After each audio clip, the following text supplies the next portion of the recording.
যখন আমরা এককভাবে বিভিন্ন ব্যানার নিয়ে রাজপথে ওই খুনির বিরুদ্ধে নেমেছি, আমরা কিন্তু সফল হইনি।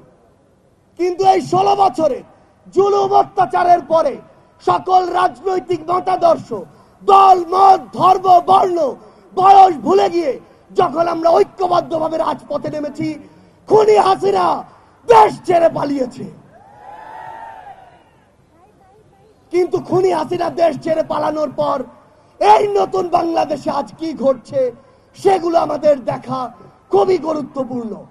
এই নতুন বাংলাদেশে আজকে জেলায় জেলায়, থানায় থানায় বিভিন্ন ভাবে আমার যারা শহীদ ভাই, শহীদ পরিবার, আহত যোদ্ধা, তাদেরকে নিয়ে মামলাগুলো নিয়ে পলিটিক্যাল নেগোসিয়েশন হচ্ছে।